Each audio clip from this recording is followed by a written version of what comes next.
L'UMP doit-elle proposer de passer l'âge légal de la retraite à 65 ans? Je pense que oui. Je pense que oui, mais il faut donner un délai. C'est toujours pareil, on oublie toujours les dates. Oui. Donc il faut donner un délai. Je pense qu'il faut faire 63 ans dans palier. la suite, avec le même rythme que les 62 ans, c'est-à-dire 4 mois par an de dérive. C'est rapide, hein, c'est plus vite que les Allemands.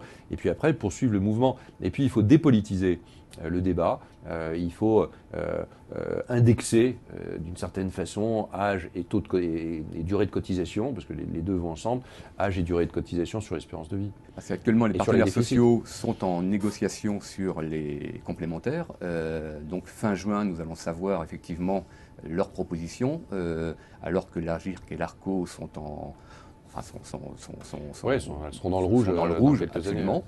années. Qu'est-ce que vous en pensez? Quelles orientations doivent être prises, vous qui connaissez parfaitement le sujet? Moi, je pense que c'est un problème d'État. C'est pas un problème de partenaires sociaux. Je pense que c'est un problème de collectivité nationale. Donc, je pense que les partenaires sociaux, ils ont un rôle éminent à jouer dans le dialogue social et dans la démocratie sociale. Mais là, on est un peu à l'étape d'au-dessus. Au fond, c'est le régime général qui entraîne tout le reste. Donc, je pense qu'il faut absolument que le régime général, il donne des signes dans lesquels on va prolonger l'âge de la retraite, parce que c'est fait comme dans tous les pays du monde. Donc, il n'y a pas d'argument contre ça.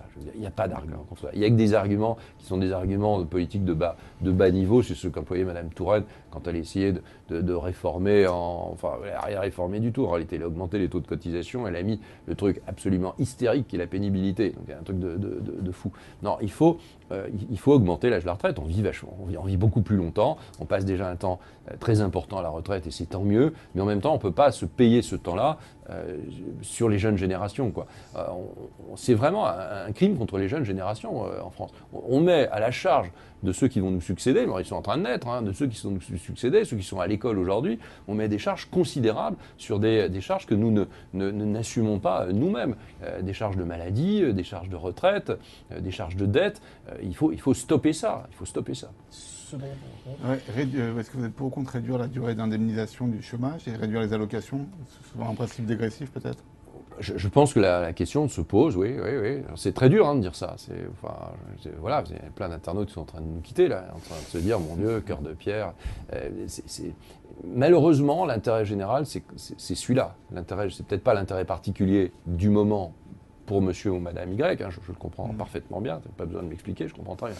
Mais moi, je regarde l'intérêt général. L'intérêt général, c'est quand même de limiter un peu plus la durée d'indemnisation du chômage et de limiter aussi